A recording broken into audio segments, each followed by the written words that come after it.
Westerly that were decidedly Italian, that I kind of knew was over there, but I really didn't know about. So I called up my friend, Joanne. Hey, how are you? And I said, Joanne, who can I get that would tell about Italian traditions in Westerly? Well, she suggested Eddie Bradley. So I called Eddie. I'm going to sit in front of his arm until the fight came off, and he agreed that he would be with us today. So without further ado, Ed, come on up.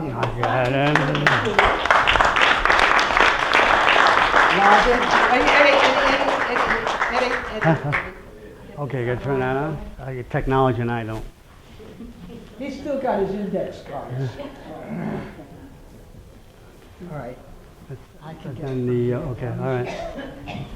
Bear with me with the technology part of this, guys.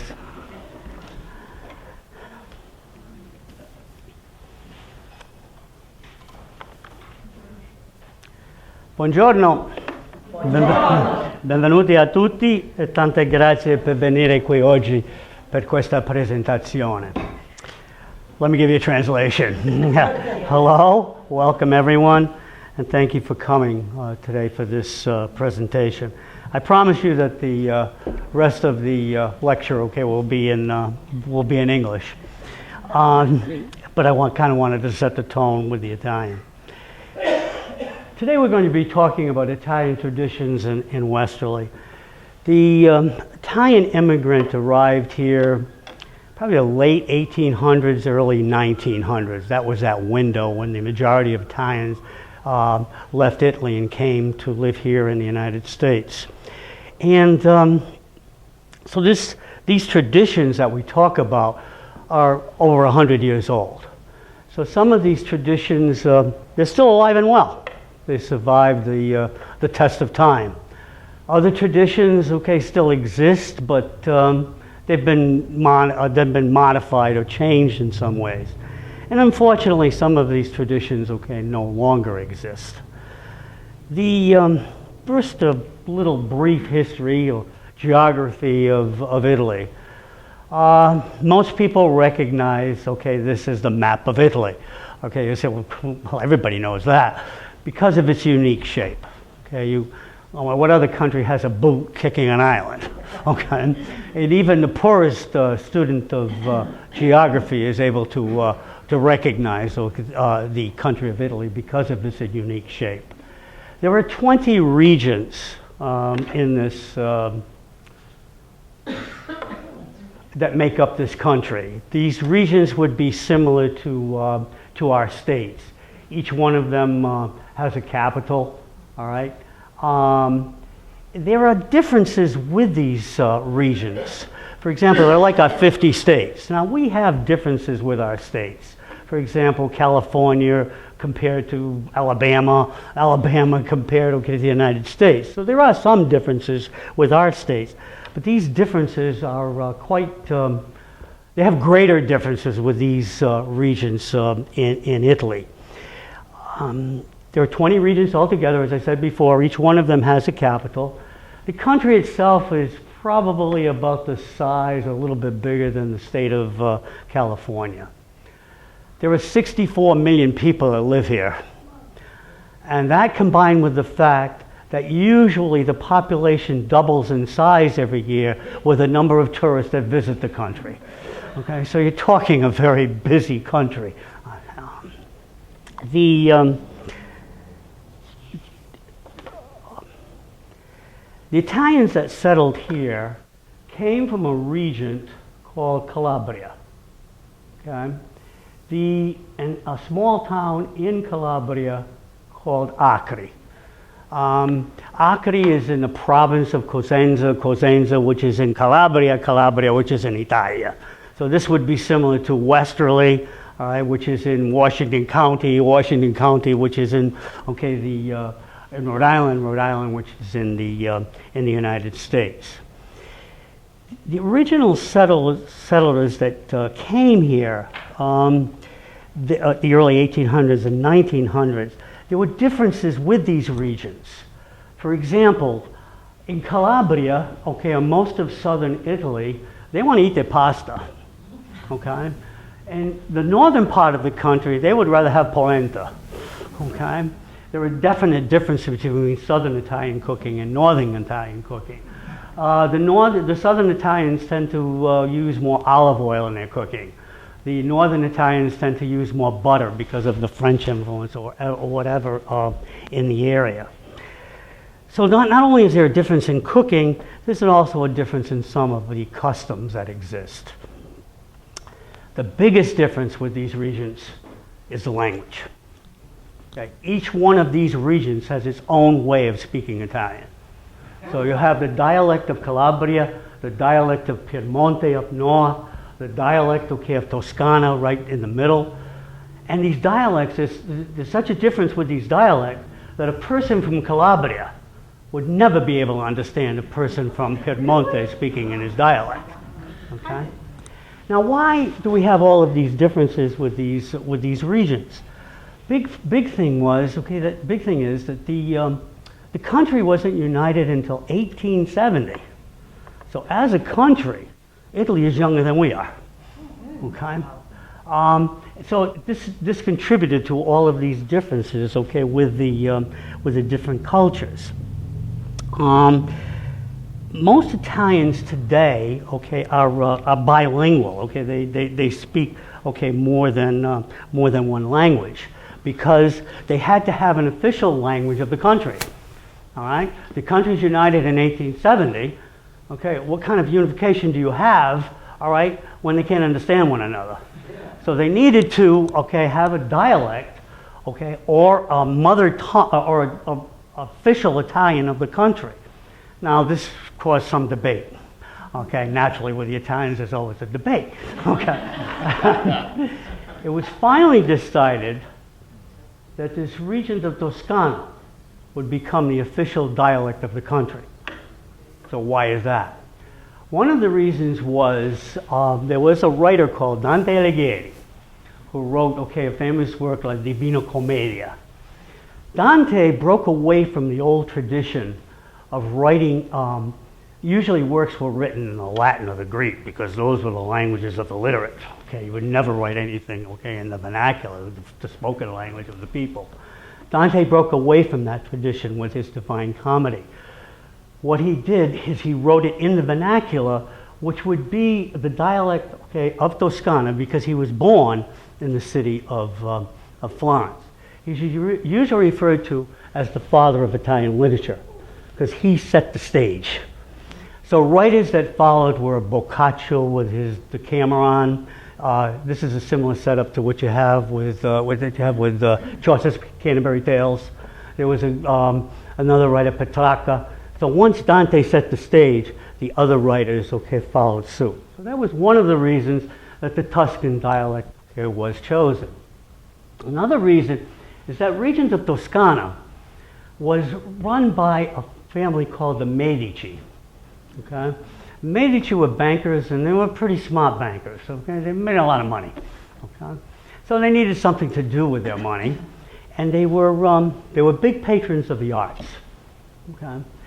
So what they would do is they would commission artists, okay, for certain works of art, okay, whether it be in architecture, whether it be sculpturing, okay, whether it be painting. So you had men that followed like Michelangelo, okay, Raffaele, Botticelli. These were men, okay, that the Medici would, Da Vinci. These are men that the Medici would commission for these certain works of art.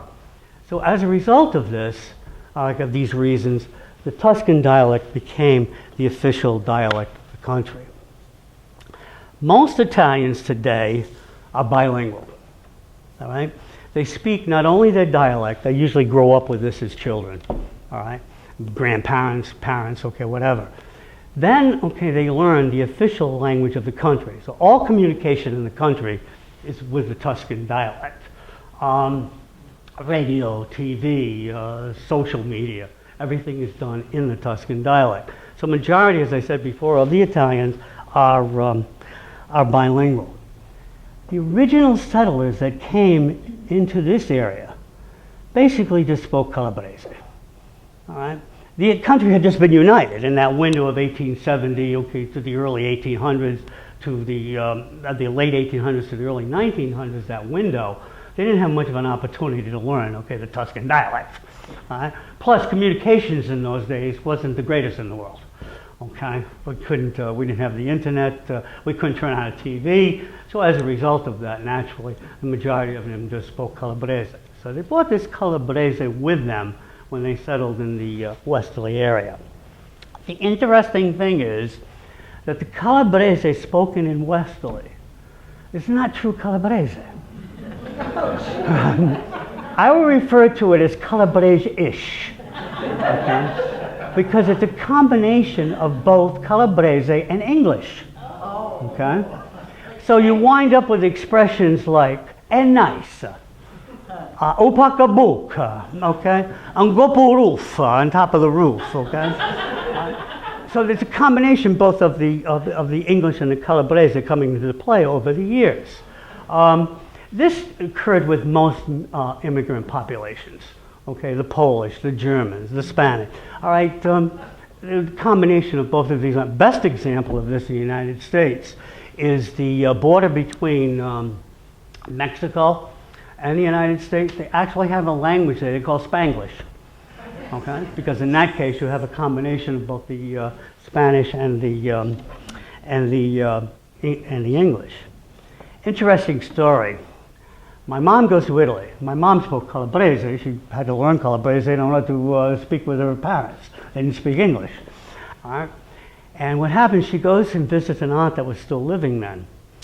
And she's talking with my aunt, and every so often my aunt would stop her. "Ma che si dice? Non capisce. I don't understand. What's going on here?" Okay? Because she was throwing in these Calabrese words. All right? So the Calabrese that she was speaking was not true Calabrese. It became this Calabrese-ish. The thing that's happened in Westerly, though, if we talk about a tradition that has the speaking of the Calabrese, that has died through the years. When my grandparents came here, they spoke Calabrese. My mother and father spoke not only Calabrese, but they spoke English as well. My generation, very few of us speak Calabrese. Right? My kids, they might know a few words here and there, come up with a few expressions, but in order to be able to carry on a meaningful conversation in the language, it definitely doesn't exist. So if anything has died, okay, or is beginning to, we don't see as much of, it is definitely the language itself. And as I say, I think this occurs with most immigrant populations, all right, not just the Italian.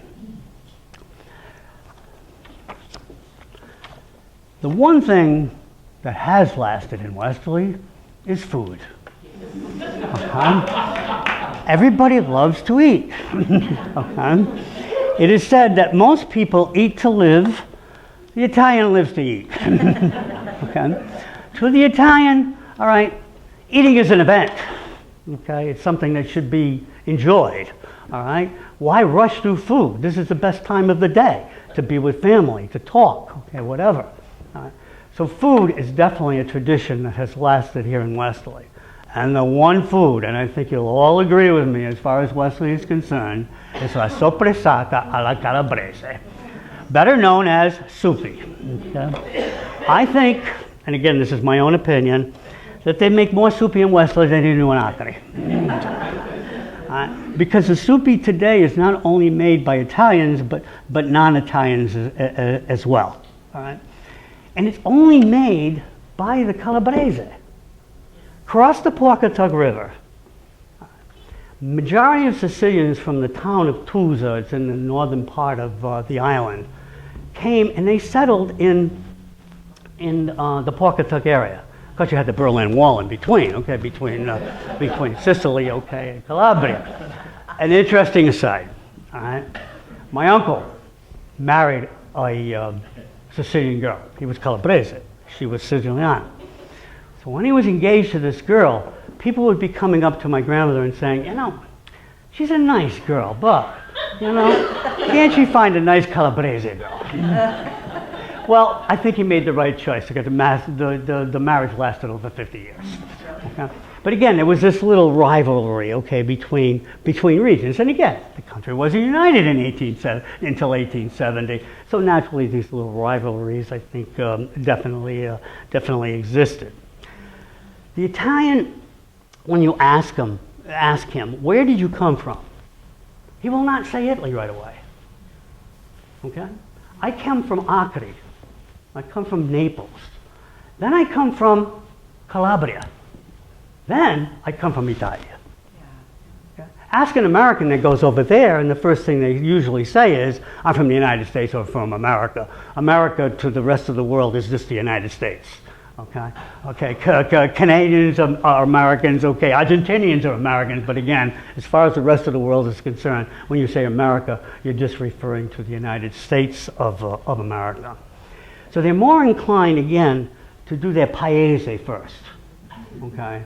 Then their region, then their state. Very interesting story.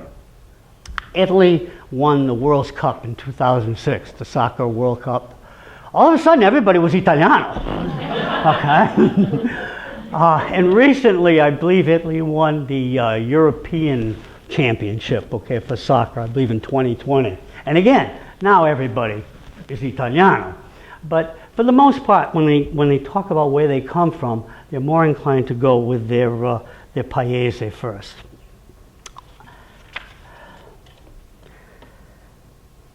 They settled here in Westerly. Why? Good question. Why did they pick Westerly? Okay. One of the reasons was, again, there are many reasons, who knows which one is the correct one. Many of the Italians that came to live in this area did not come to the Ellis Island. They came to the Port of Providence.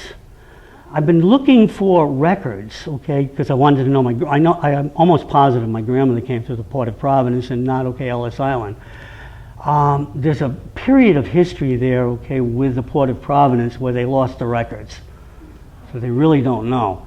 But again, there were Italians that live in this area, that came to this area, that did not come to Ellis Island. They came to the Port of Providence. Why they settle in Westerly?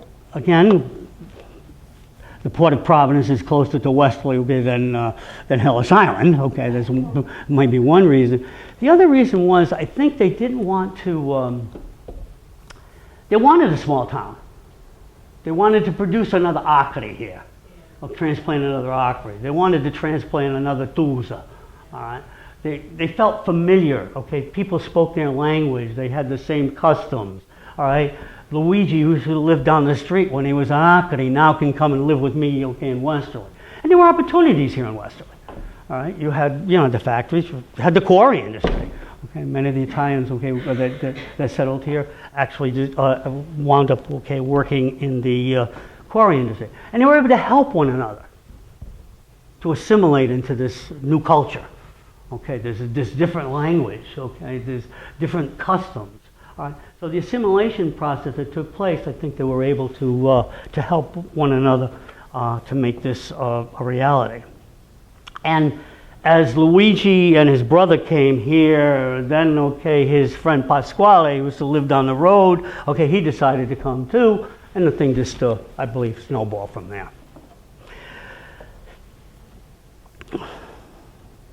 Why is this soup so popular? It's only made here in Westerly, all right? Across the Pawcatuck River it isn't made. There's the big numbers of Italians that in the Cranston area, in the Johnston area, in the Providence area, and every time I might see one of them, they say, well, did you bring any soupy? Well, why didn't you make some? Okay. Well, we don't make it, okay? We don't make it. As to Calabrese, because they have all kinds of reasons. One of the things I've heard is that the pigs that are raised in Calabria, part of their diet is the wild chestnuts that grow in the area. And they say that these wild chestnuts make the meat leaner, it's not as fatty. And according to the Calabrese, again, this is no scientific evidence here, it makes the meat better tasting. All right. So that's one of the reasons they say that this soppressata is so popular. The soupy that was made in the early, late 1800s, early 1900s in Westerly, the process was a long process. Okay, it's not as easy as it is today. For example, they would raise their own pigs. Okay, they would slaughter these pigs. We had pig pens, okay, in residential areas here in Westerly. Try to do that today. I believe that there's a town ordinance probably that you can't raise pigs in a residential area. All right, but they definitely were raised in Westerly. The pig was slaughtered, and they say that with that pig it was hung. Okay, the blood was drained. My mom talks about this blood pudding they used to make. They used everything but the oink, according to what I've heard. Okay, so there was a process that they had to go through, and it was a long process.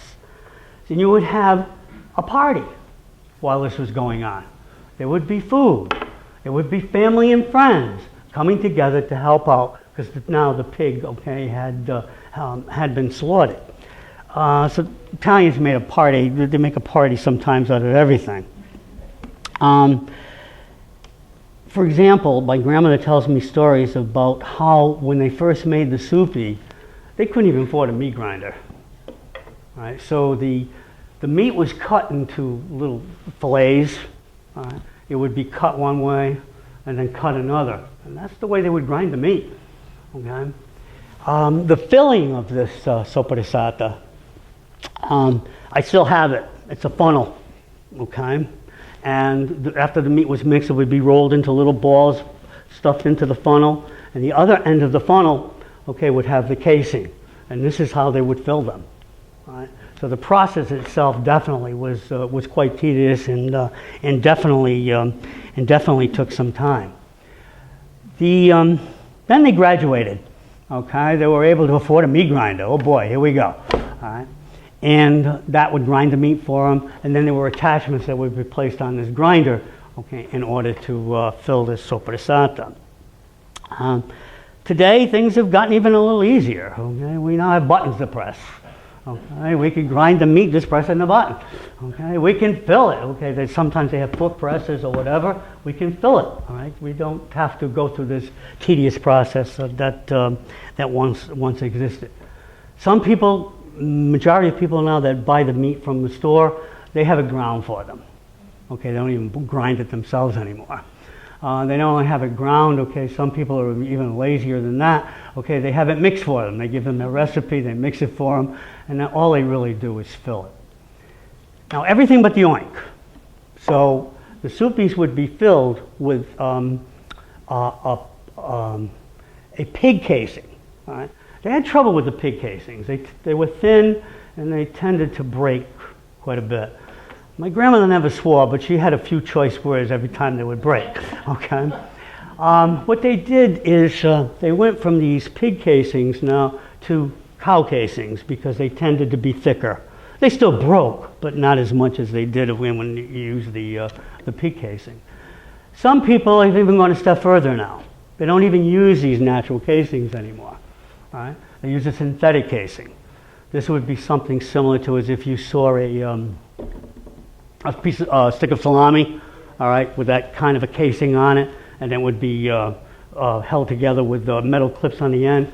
So sometimes they use these synthetic casings now, as opposed to the natural casings that were used before. Competition, as far as soupy goes, is, for example, my soupy's better than yours. Okay, all right. Your soupy's okay, but mine is better. Interesting story. I was president of the Calabrese Club a few years ago, and we decided to have a fundraiser. So I said, you know what? Let's have a soupy contest. People can bring in samples of the soupy, all right, and we can, have judges for it. Italian guy came up and, don't do that. I says, why not? He says, the last time we did it, okay, they were ready to kill one another. Okay, because again, my soupy is better than yours. So what we did, we decided to have a meatball contest instead. We had some difficulty, but even that, okay, there were some problems. But it was definitely better than doing, the soppressata alla calabrese. This tradition, the important thing I think here to remember is, yeah, the process has changed.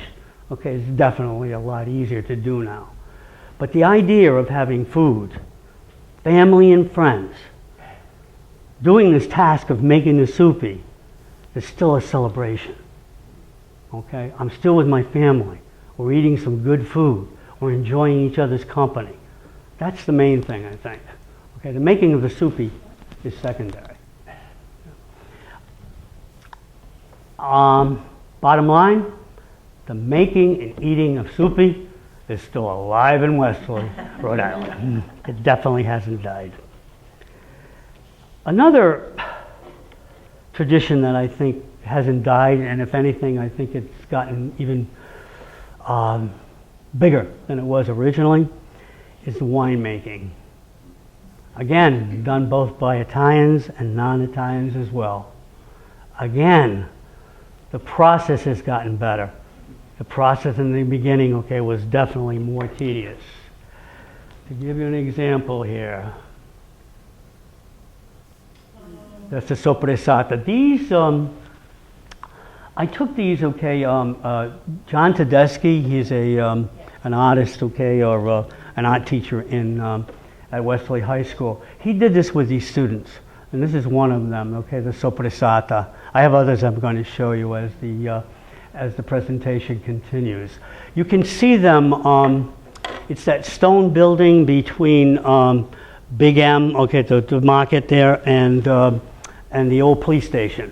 Okay, matter of fact, it's in the back of the old police station. It's on that stone building. And this is one of them, a soppressata. This, okay, is the soupy's hanging in order to cure. It usually takes, depending on the conditions, about 3 months. About 3 months. This is another one, okay, by John Tedeschi, the making of wine.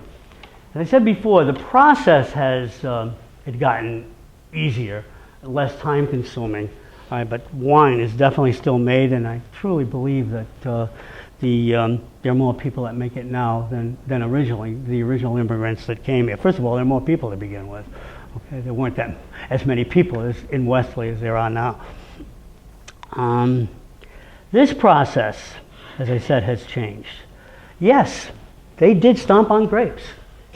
Okay, they would be placed in a vat. All right, grapes would be stomped on in order to crush them. All right, this was usually done by the men, not by the women. Okay, and boots would be worn. This is how they would crush the grapes. Then they graduated. They went to hand crushers. Okay, it would be a hopper would be placed in there. The hand crusher would be turned, and then the grapes would be crushed. Then it got a little easier. Here we go with the button pressing again. I think in years to come, okay, we're going to have big thumbs because that's all we do is press buttons today. All right. The crushers became electric, and you just had to press a button, and the grapes would be crushed. It's gotten even easier. Okay. Some people don't even crush their grapes anymore. Okay. They buy them already crushed. Okay. They're crushed in the vineyards after they're picked, and they're placed in these plastic containers. People buy the juice, that's what they call it, buy the juice. You can buy it anywhere, Westerly Packing, they all have it, all right? Then when the plastic container comes home, the cover is taken off and the fermentation process begins. The sugar breaking down, okay, into the wine.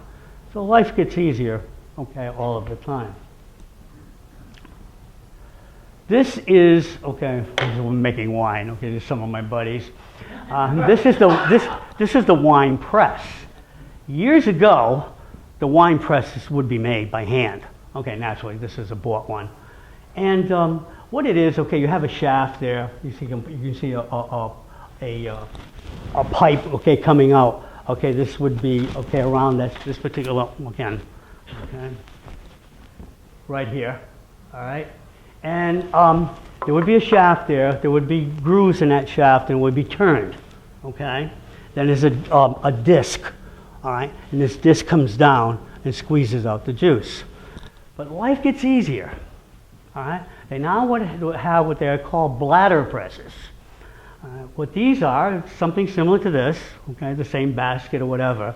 There's an inner tube inside, and there's a button that we press. Okay, all right. This inner tube, okay, fills up with air and squeezes out the juice. So as I say, life gets easier and easier all of the time.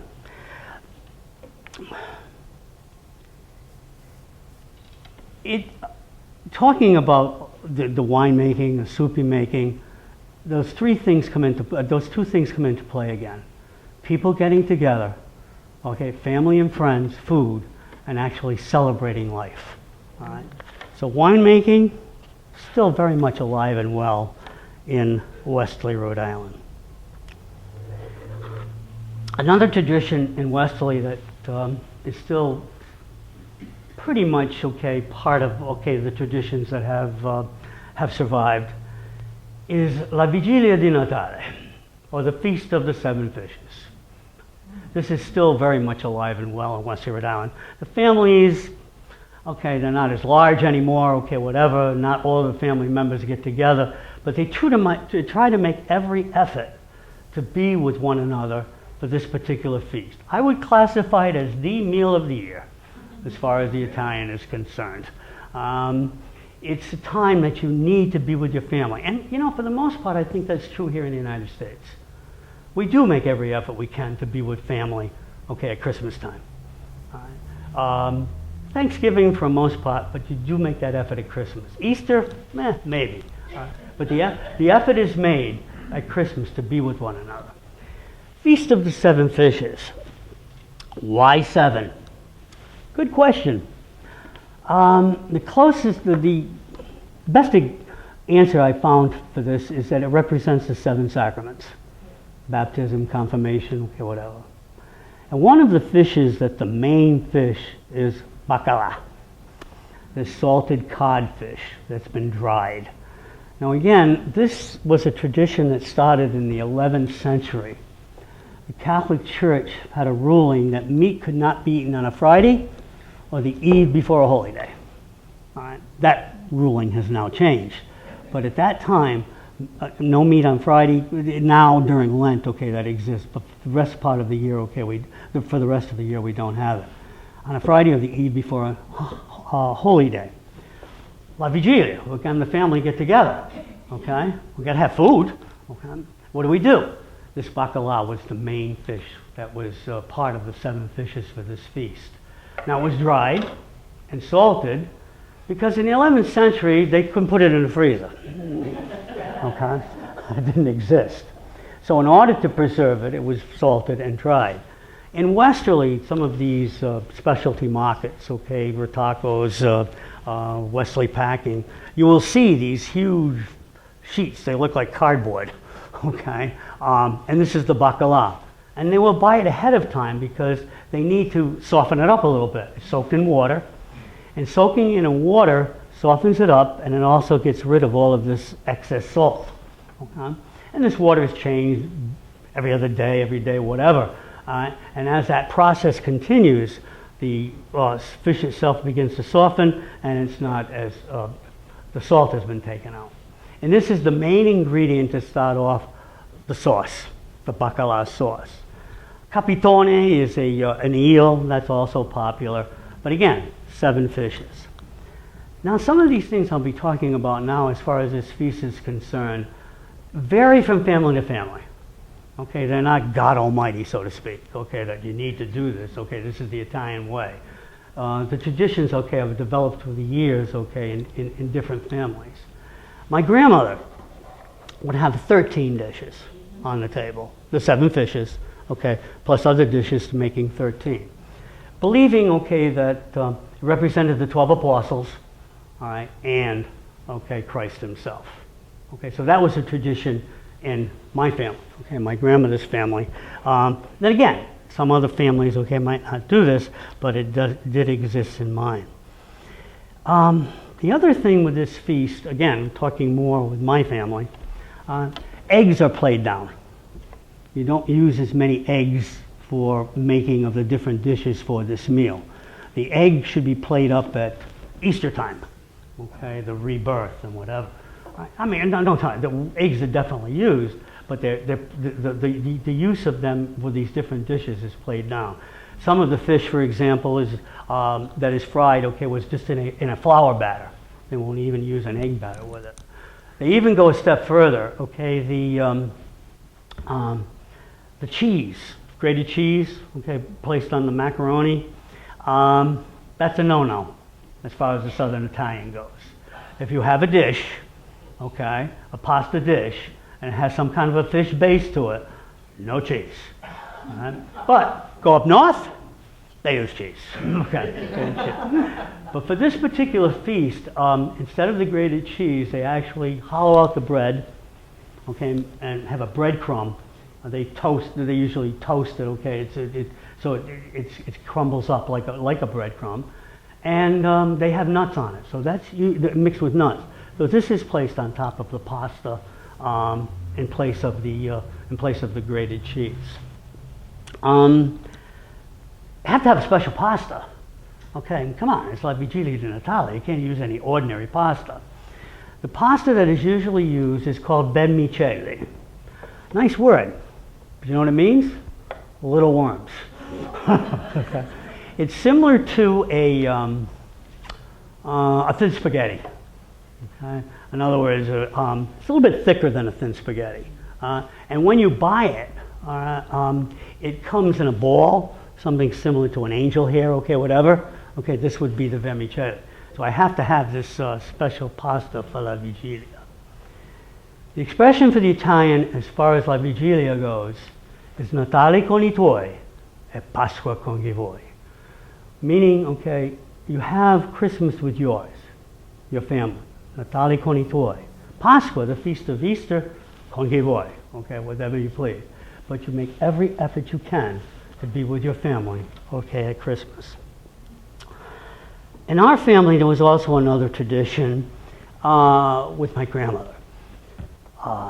This was a tradition where before we ate, okay, we would line up and we would kiss her hand. It was a sign of respect because she was the oldest one in the family.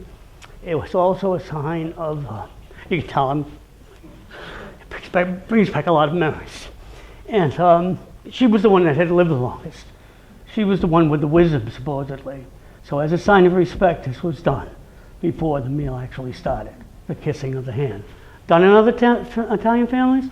Probably, okay, but again, it's not something, okay, that a God Almighty rule, okay, that needs to be done, but it was definitely done in my family. They would also make fried dough before this feast. They called it curaril. It's still fried dough, okay? They made a little rope-like effect, okay, whatever with it. But for the most part, okay, it was fried dough that would be fried before the Vigilia, maybe a week or so before. The oil that was used for the making of this fried dough was saved, all right, so that the fish could be fried. Now, we're getting a little more health conscious, all right? Many families now, instead of frying the fish, they bake it. And it's a lot easier than frying pieces of fish, okay, in a frying pan all morning, all right? So the majority of families now, instead of frying the fish, they bake it. This Vigilia di Natale is, again, a perfect example of food, family and friends, sometimes you invite friends, with this religious thread, or this religious component, okay, coming into play. To the Italian, talking about, let me see if this technology goes here, La Famiglia. Okay, you've heard many movies, they use this expression, La Famiglia, okay, being very important. This is another work of John Tedeschi and his students. Family is very important to the Italian, okay? And they want the family to eat together at a table, okay? Not in front of a TV tray, okay? I remember when I was building my house, 40 years ago, and I was looking for a design for this house. And I said, you know, I could not find a design where I could put a table in my kitchen. Okay, they had, for example, these bar-like effects, whatever, okay? You wouldn't face one another. You'd be sitting at these stools, okay, on a bar. I said, no, I want a table. I finally found a design. It didn't have the table in. I had to move walls around in order to get a table in my kitchen because I insisted that we sit as a family together and have this meal together. Much to my kids, would argue with me all the time. I would usually get home before my wife, okay? And we'd have to wait for her to come home from work. And my kids said, I want to eat, we're hungry. And I said, well, no, you're going to wait till mom comes, we're going to eat as a family at the table, facing each other, okay? I think that's important. Of course, after the meal, my kids were ready to eat again, but that's another story. I noticed doing this with them, they do it with their own families today. And it's something I think that's lacking in our culture. We eat in front of the TV tray, everybody's busy, Johnny's got football, so he's got to eat, before everybody else eats, okay? Lucy's got something else, okay? Mom might have a meeting, and to get together as a family, it doesn't exist like it did years ago. Another interesting story with Westerly as far as the tradition goes, it just reminded me. There was a tradition in Westerly that on Sunday, you ate as a family, okay? The whole family got together at grandma's house, at auntie's house, okay, whatever. The only excuse you could have is you were on your deathbed or you already died, okay? You had to come, okay, for this particular meal, okay, on Sunday. Families would get together. It's said in Westerly, naturally, spaghetti and meatballs would be part of this, and these meatballs would be fried then, okay, we didn't worry about cholesterol then. There was smell of fried meatballs throughout Westerly. Because of this particular tradition of getting together with family for this meal on Sunday. Naturally, that's a tradition that no longer exists. Another expression, okay, regarding the sitting at the table, the Italian has an expression, a tavola non si invecchia. At the table, one never grows old. Because while you're at the table, you're not mindful of the time that passes. Okay, if you're doing something you like, all right, you're not concerned about the hour. Okay, it does, it's not something, okay, that's important to you. You're not mindful of that time that passes. A tavola non si invecchia. Another interesting story. I'm in Italy, okay, staying with cousins in Acre. I was there for a month. We would have the big meal in the afternoon. My cousin could do it because he went to a clothing store, so he decided, I'd close at 12 o'clock. Okay. And that's what he would do.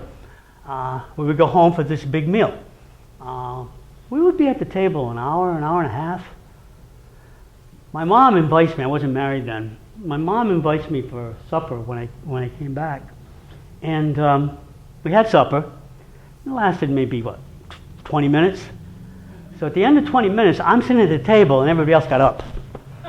Okay, because I was so used to, sitting at that table, okay, with the month that I was in Italy. It was important, okay, that you be at the table and enjoy this meal. It shouldn't be rushed. It's the best time of the day. It's the only time, another aside, it's the only time the Italians are on time. Okay. This clothing store that my cousin ran, okay, I paint. I used to paint in the summertime, okay, with a group of teachers. And I said to him, he said, I really have to paint this place. I said, well, let me paint it for you, okay? Oh, no. I said, let me paint it, let me do something, So one day I'm painting and I got about half the wall done, all right? And he says to me, okay, put the brushes away. Ora di mangiare, time to eat. I said, but let me finish the wall. Okay, the paint's going to dry. It's going to leave a lap mark. Okay? No, time to eat. Okay, fine. Put all the brushes down. Okay, the stupid lap mark was definitely going to be there. We go home, hour and a half. Oh, we got to have a little siesta after. You can't do a lot on a full stomach. Okay? And we go back maybe around 5 or 6 o'clock. He would open up again. Okay, so I'm Pasquale. He says, let me finish the wall. No, he says, you did enough today, okay? You do tomorrow, okay? It was killing me. Let me finish this stupid war, okay? But again, it's our attitude as opposed to theirs, all right? All right? Life should be enjoyed, okay? It's not something that should be rushed, especially when it's time to eat, and that's the only time, as I said before, that they're on time. Another tradition, we talked about Christmas, now we're going to talk about Easter. And the food at Easter time is, revolved around the egg, just as like it's revolved around the egg here in the United States. The Calabrese make an Easter bread. Okay, similar to this. My sister made those. I don't know. One of them doesn't even look like it should. But anyway, okay. This is the Easter bread, okay, made by the Calabrese.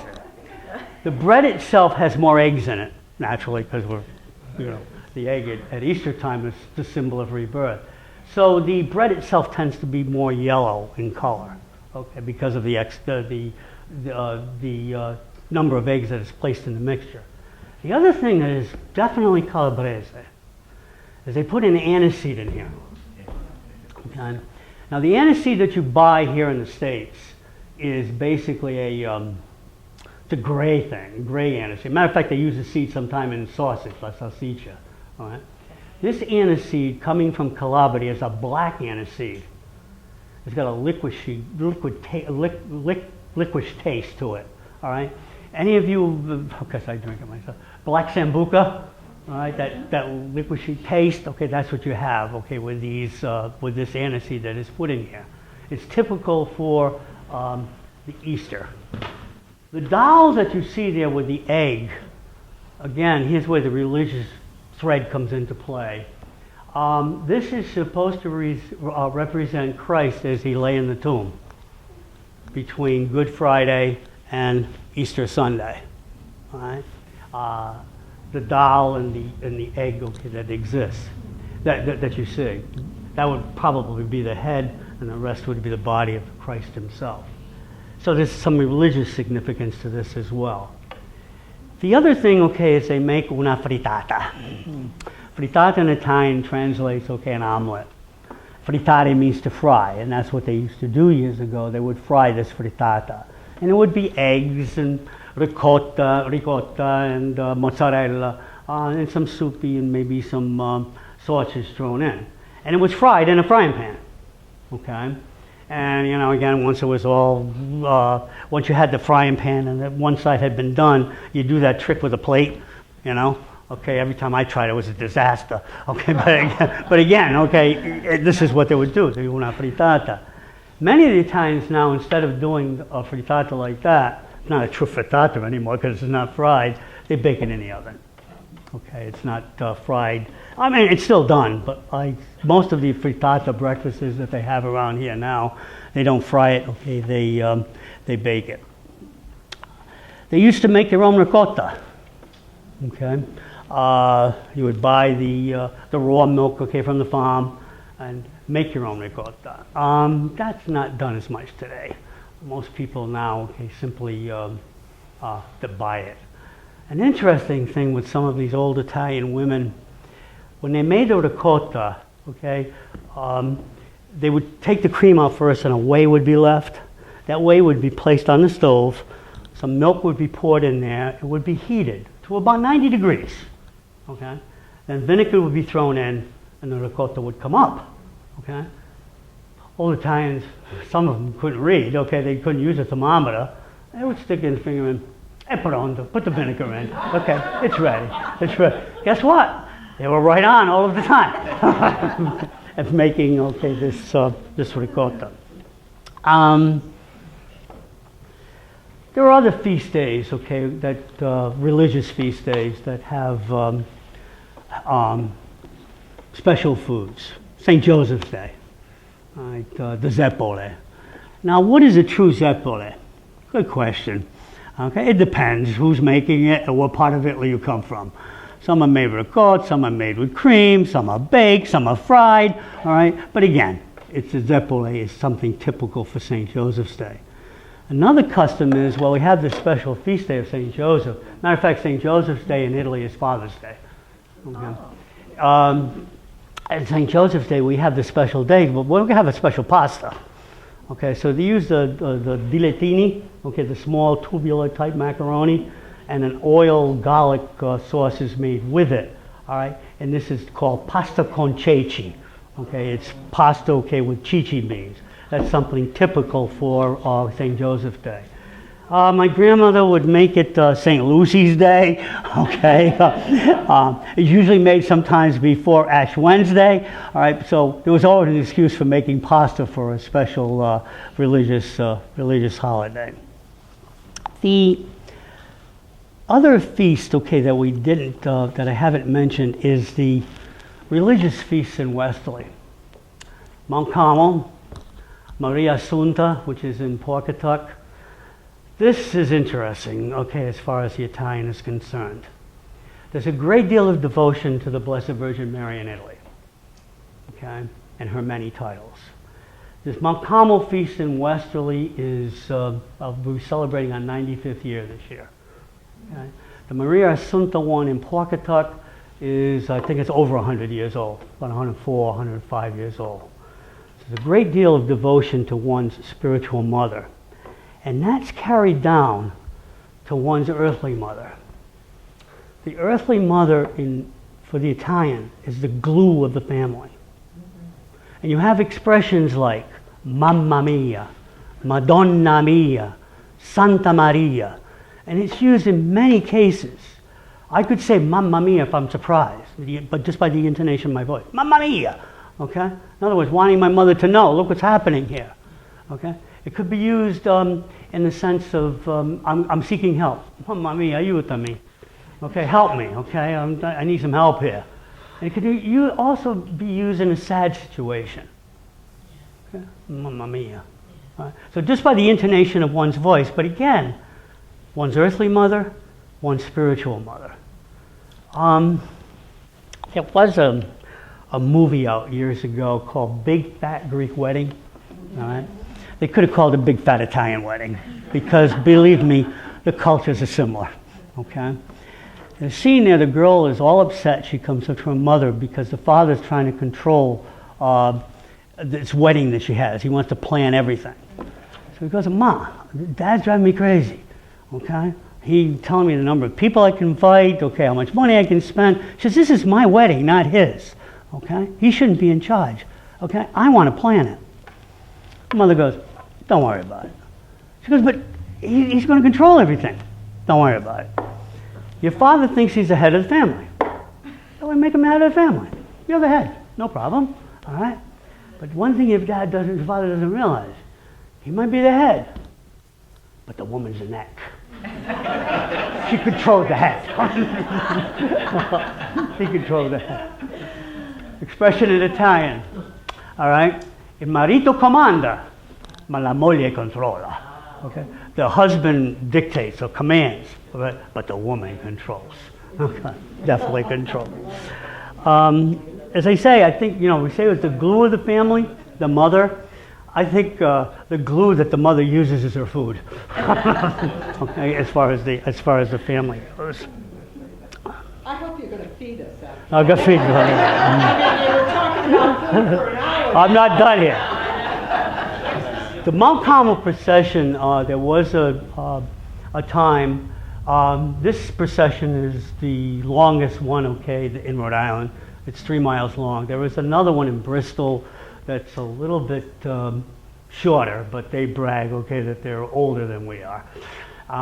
There was a tradition during the Second World War where the Italian women who had sons overseas walked this entire route barefooted, okay, asking the Blessed Mother that their sons would be returned. Okay? So again, a great deal of devotion, okay, to the Blessed Mother.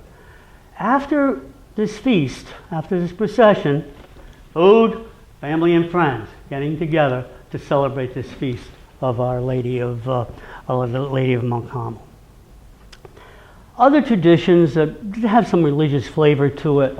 There used to be a tradition in Westerly for Fat Tuesday or Shrove Tuesday, all right, the Carnevale. In Westerly, groups of people, along with kids, would go from house to house in the neighborhood. All right, this procession was led by a clown called the Puccinello. All right, and they would carry a stick with them, un spielo, and going to the house, they would present the stick, okay, to the family, and a link of salsicha, sausage, had to be placed on here. Okay. I mean, we still do Mardi Gras today here, okay. Naturally, the famous ones in New Orleans, okay, the one in Rio de Janeiro, okay. They still exist, all right. But this was the Westerly tradition of that no longer exists. I mean, the closest thing we come to it now is, Halloween. So some of these traditions are no longer with us. But just as some traditions die, others are created. Right? And one of them that has been created in Westerly, or started in Westerly about 10 years ago, is the feast called La Festa di Sant'Angelo, the Feast of Saint Angelo. Angelo was canonized as a saint. He comes from Acre. He was canonized as a saint in 2017. All right? But he was, this feast, the celebration of his feast took place before that. They used to call him Beato Angelo. He was just beatified. He wasn't canonized as a saint yet. Matter of fact, there's a huge basilica in Acre called the Basilica di Beatangelo. It's now been changed. It's the Basilica di Sant'Angelo, okay, because he is now the saint. This feast was started at the Immaculate Conception Church. There are religious ceremonies in church. There's a procession, short procession in town. And again, after procession, okay, we got to have food. Okay, we got to have family and friends together, okay, to celebrate this feast of Sant'Angelo.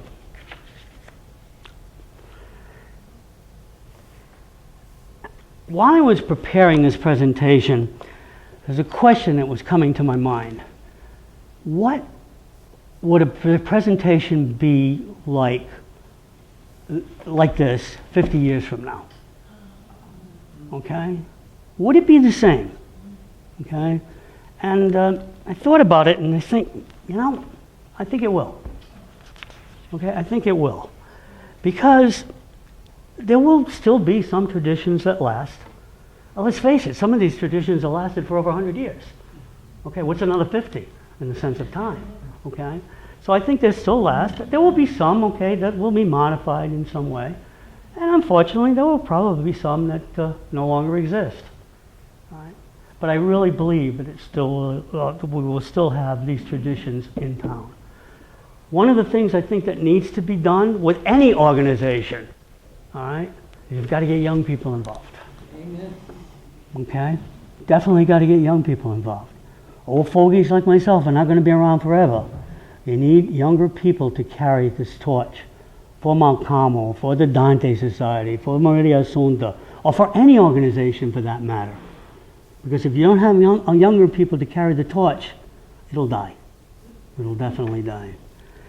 But as long as I think you have the food, the family and friends, that can be a carrot, okay, to keep some of these traditions going. I think times are changing. Okay, many people want to go back to their roots. Okay, Ancestry.com, okay, exists. People, where am I? What makes me who I am? So that's definitely something that has changed. The internet, I think, has helped when it comes to corresponding with these people in other countries. All right. Now at the high school, what they're doing, okay, is they're actually communicating with these kids. So that two things happen here. The kid from Italy or France or whatever is learning English, all right, and they're learning that foreign language.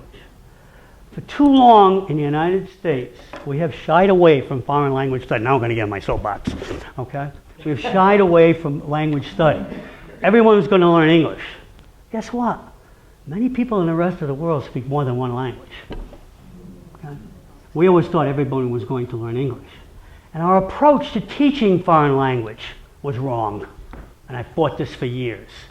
We thought by reading, writing, translating, by some miracle of God, you learn to speak. Okay? That was a backdoor approach.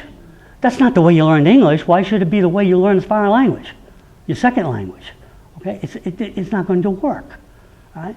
There should be more of a conversational approach to the language. You listen, you speak, then you read and write. One thing that would burn me up is students would come up to me and say, I've had 4 years of French and I can't speak a word. Of course you can't. You didn't speak. Okay? Of course you can't speak. All right? It wasn't something that was required. So that's something I believe that's changing. One thing that amazes me is when they're doing these interviews with people in the Ukraine, the majority of those people speak English. Okay? And I say, you know what? If the tables were turned, would we be able to do that? Speak Russian or Ukrainian? I don't think so. We'd have to depend on translators. The Italian businessman comes over here, he's speaking English. Okay? The American businessman goes to Italy, he's got to depend on a translator. Something is lost there, okay, having that third party involved. Thankfully, there are schools that have created programs, URI being one of them, and this they did years ago. They have programs with business and foreign language combined, okay, to help these people that want to get into some of this international business activities. So the foreign language learning, I think eventually will begin to catch up with the rest of the world.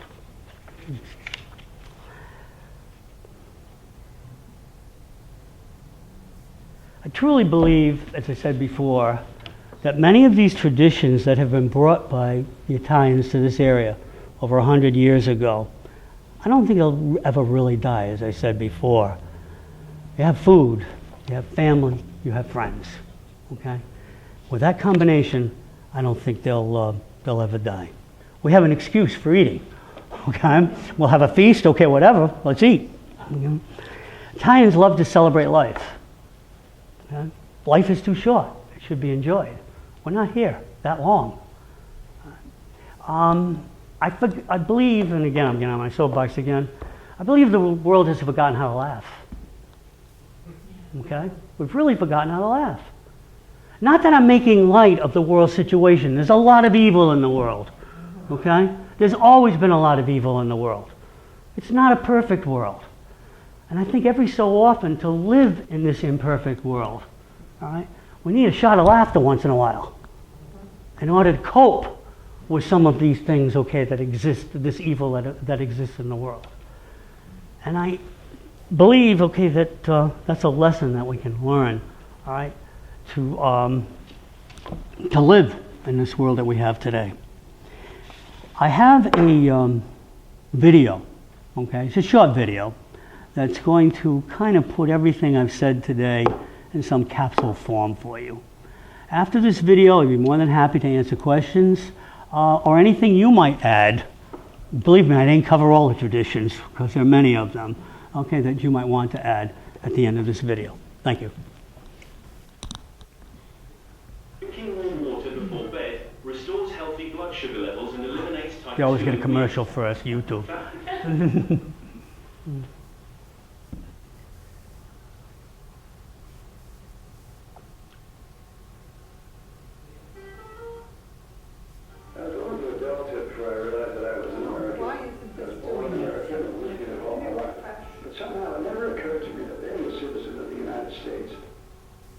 Give me a minute. We had this working. Thank God I got you. Working again. I wouldn't have been able to do it.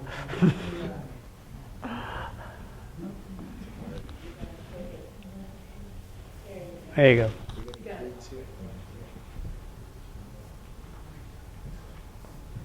I was an American. Americans were people who ate bland, plain food. I was Italian. For me, and I'm sure for most second-generation Italian-American kids up in the 50s and 60s, there was a definite distinction drawn between us and them. We were Italians. Everybody else, the Irish, Germans, Polish, Jewish, they were the other guys. There was no animosity involved, this distinction, no prejudice, no hard feelings. Just, well, they were not like us. Our ways were different. Americans went to the supermarket to buy their food. What a waste. It was their loss. stopped at the bakery for fresh Italian bread. Somehow, by the time we got home, the end of the bread was always missing. There were meatballs frying in the oil. Nothing tastes better than fried meatballs with crisp Italian bread dipped into a pot of gravy. There was another big difference between us and the Americanas. We had gardens. Not just flower gardens, but gardens where we grew tomatoes, basil, peppers, arugula, squash, and more tomatoes.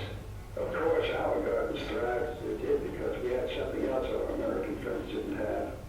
We had grandmas. It's not that they didn't have grandmothers. It's just that their grandmothers didn't live in the same house, or in the same block, or in the same neighborhood. They visited their grandmothers. We lived with ours. God forbid, you didn't check in with Grandma at least once a day. I can still remember Grandma telling us about when she came to America on the boat, and how life was when they first arrived, and what it took to raise 4 boys and 4 girls in a small apartment. Of course, she told us all of this in her own version of Italian English, which we all learned to understand quite well. When my grandparents saved enough money, and no one could figure out how they did it, they bought a house. And that house served as the family headquarters for the next 30 years. I remember how much Grandma hated to leave that house. She would rather sit on the back porch and watch the garden grow. But when she did leave for a special occasion, she would return home as quickly as possible because she said nobody was watching the house. I also remember the holidays when the whole family would gather at Grandma's house. There were tables full of food, homemade wine, raviolis, and music. Women in the kitchen with their holiday aprons on. Men in the living room and kids everywhere. I always had 1,000 cousins, first cousins, second cousins, and some who aren't even related, but it didn't matter. My grandma would sit in the middle of all of this and smile, her dark eyes twinkling, surveying her domain. She was proud of her family and how well her children had done. Her sons all had good jobs, and her daughters all married hard-working men who were good providers. And everyone needed respect.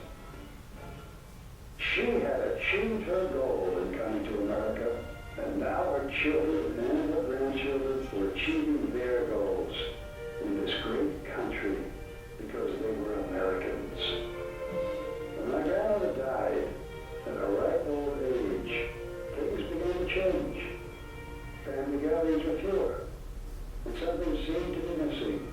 Although when the family did get together, I always had the feeling that Grandma was there. These days, we mostly see each other at weddings and wakes. Lots of other things have changed too. The front door of the old house where Grandma lived is now covered by a wrought iron gate. The gardens are gone. The wine cellar is empty. Now on the holidays, there are no more rounds, visiting family, only occasional trips to the cemetery where my grandparents and many of my uncles and aunts lie. The holidays have changed too. The great quantity of food we once consumed without any ill effects is supposedly no good for us anymore. Too much starch, too much sugar, too much cholesterol, too many calories, nobody bakes. Everybody is too busy, and it's easier to get to the store. The difference between us and the other guys isn't so easily defined anymore. Yeah? Maybe that's good. My grandparents were Italians. My parents were Italian-Americans. I'm an American-Italian. And my kids are American-Americans. Oh, I'm American, all right. Just as my grandma would have wanted me to be. But somehow, I still feel Italian. What is it? Maybe it's the culture, the tradition, roots. I'm not exactly sure what it is. But I try to pass it on to my children. Oh, I guess all I do know is that somehow my children have been cheated out of a wonderful piece of their great Italian heritage.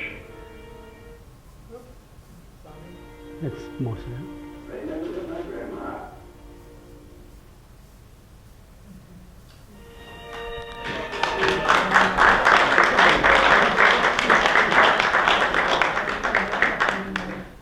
I started off with Italian, I'm going to end in Italian. In conclusione, vorrei ringraziare il Babcock Smith House per questo invito e pure a tutti voi che siete venuti per questa presentazione oggi. È stato veramente un piacere. Mille tante grazie. Translation. Okay, I'd like to thank the Babcock Smith House for this invitation today, and I'd like to thank all of you for coming for this presentation. It's been truly a pleasure. Many thousand thanks. I'll entertain any questions now. Anyone has questions? Okay, additions? I gave you quite a bit, I know that. Yes. G? I want to tell you a funny story. Those of you that know me know my husband sold insurance, and he had a very unusual claim several years ago. The family lived on Westminster Street, a local, very local Italian family. And they were out for the afternoon, and someone broke into their house and went to the soupy basement and stole all the soupy. And my husband, who was not Italian, I am half Sicilian, my husband, who was not Italian, had to explain the value of the soupy to the insurance company. He told that story for the rest of his life. That's a great story. But the people were so grateful because of everything that you showed. First of all, the meat was expensive. The food that was served, the people cooked after it, as you said, ate together and so forth and so on. But the insurance company paid that claim. I had an interesting story with my cousin, okay? I was a good kid, he was a bad kid. And he went into my grandmother's garden and pulled up one of the tomato plants. Okay, I tell you, that was like a death in the family, okay? The tomato plant had been pulled up. Anyone else? Yeah. Wow. A number of years ago, when I started family history research, one of my father's cousins came back to Westerly, Bob Mitchell. Now, Bob married Mary Joyner. Bob and I were out looking for cemeteries and doing all these things, came back and sitting in the kitchen. We were talking, and Mary says, "You Scotsmen are all alike. Well, one of you in the room, you think it's a family reunion." And Bob said, "And?" It's the same with mine. I learned what family was. I learned what family was. I hear you, definitely. I think we got to get back to that more, you know. And again, with the culture we live in today, a lot of families don't even stay together, okay? Divorce, okay, whatever, okay, separations, okay. That family unit geography is. See, years ago, okay, you didn't need childcare, okay? You had grandma, you had auntie, okay, whatever. But what's happened here is people have had to go other places to work. They've got to go to another state, okay, whatever. And there's no grandma or auntie, okay, to help. So they have to depend on daycare. That's something that definitely has changed as well. Before you could depend on family because family was close. Anyone? Yeah. There's hope. Bill and I were those people who left Westerly over 50 years ago, to go to work elsewhere. Our kids were raised elsewhere.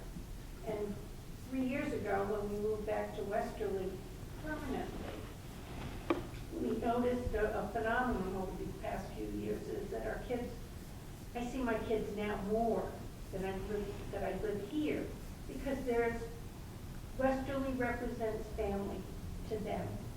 They spent their summers here when they were kids, and my mother and father and the rest of my family gave them great memories that have lasted. And now they're all in their 40s and 50s, so they haven't missed a Christmas in Westerly since we moved here. Yes. There's a picture I have of my mother-in-law pasta.